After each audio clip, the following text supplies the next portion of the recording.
Nothing bigger than this, George. Get over here. It does not get any hotter than Lady Gaga. We've been counting down.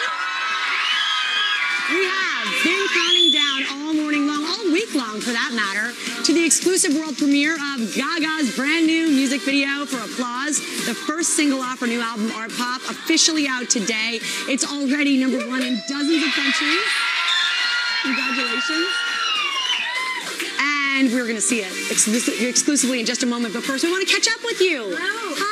Greetings to Gaga. Welcome back. Thank you look fantastic. You look lovely. I love the look. You pulled up in that vintage Cadillac. Yes. And you were old world glamour. Thank you. I can't believe I was in an Dorado. I never would have dreamed. So the first question, we've all been wondering, how are you feeling with the hip? I was reading, it was actually quite serious. I didn't know you actually broke your hip. I know. We didn't know, actually.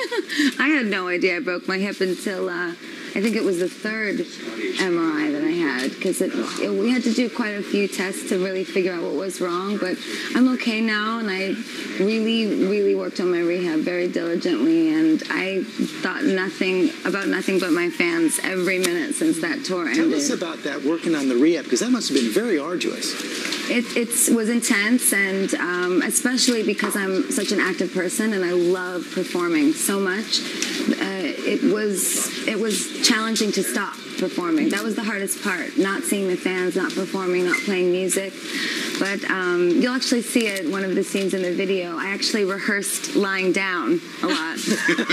I couldn't help myself. I used to just I would play the song, and I would just do the choreography on my back and visualize the fans, and I thought of them every second. We did 99 shows on the Born This Way ball, and I guess my accident sort of happened 20 shows before it was over. So it had to be incredibly painful. They have not taken one moment not to think of you. They are pressed up against the glass all around Times Square, awesome. And they're very glad to have you back, as are we. Now, when I look at this, and I look at the new look, and we see the image on Applause. So tell me what's behind the whole creation of the look here. Well, when we were on set, we did a lot of different looks in this video. So you're going to see that soon, but they're each very representative of different parts of me, as well as my obsession with transforming and transforming as magic. So this particular image, we put this sort of clown makeup on my face as an ode to the jester who lives for your applause. And as I was performing on the set, I started to feel really emotional and sad because I hadn't seen my fans for a long time. And it's very different performing for a camera than performing for 50,000 people. It feels different, and I truly miss them. So I took my hands and I smudged the makeup down my face like tears, and I began to cry while I was singing I live for the applause. And what I mean is not that I live for attention, but I live for making you happy. And that's when the applause happens, when the audience loves it. And we even talked a little bit about the chair and the audience, because for you, this chair represents communicating to your fans in the way that you have. Yes, it absolutely does. And with Artpop, I really wanted to create a musical and visual language that shows that my fans and we talk in images all the time on the internet, not just to one another, but through pictures and through videos and through art.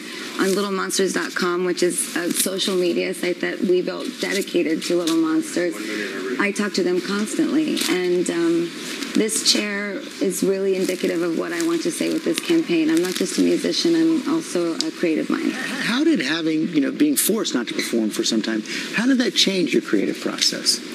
It made it much more intense and amazing, because I couldn't do anything else but create. I couldn't dance, I couldn't walk, I couldn't anything. So I sat on the couch and I worked every day, and I wrote all my ideas down, and I obsessed about the music. I read someplace you called it your gazing period. Yeah. That it really... I'm working with Jeff Koons as well on some new art projects, and with Marina Abramovich and Robert Wilson, and Evan Vanu did the video.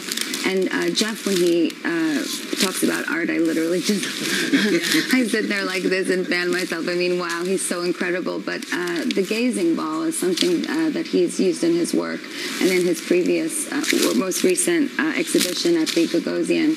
And he talks about looking into the gazing ball and really having this transcendent experience where, with your creativity. I can't wait to see what comes out of that transcendent experience. It's going to be in a few minutes. You got to get up to the roof. I do. So we're going to Yeah. go up to our next piece Is there a right now. A lot more Lady Gaga.